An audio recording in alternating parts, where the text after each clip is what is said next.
So, my name is Sam. Sam. It seems that each year the Democrat and Republican parties drift apart in opinions, further and further. Drift apart. With opinions. Further and further. Yeah. So I wanted to ask you, how you have a conversation reasonably with someone of the other aisle, on the other side of the aisle. Well, I think you're right. I think that parties have sort of polarized.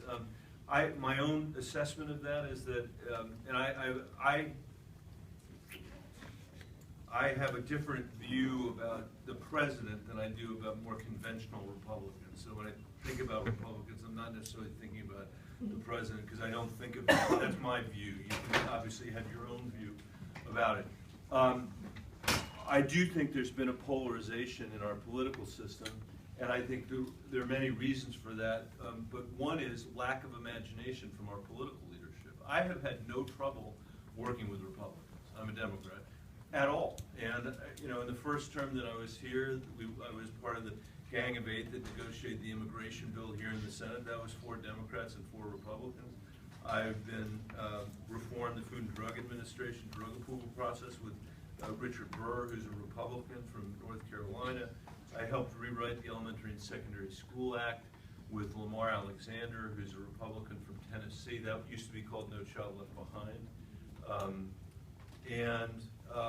And worked on the Farm Bill with the Republicans. So, there was one bill that I had that introduced when I was in the Senate the first term that didn't have a Republican co-sponsor, and now I have one.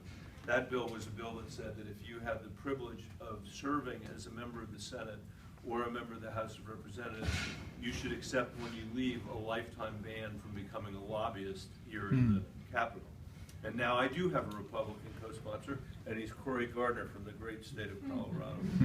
So what I would say to you is I don't accept. And the other point I would make here is, I guess, that there's sometimes people say to me, "You guys are terrible. There's no leadership in Washington. All you do is scream at each other. Why can't you set an example? You deserve your 9% approval rating."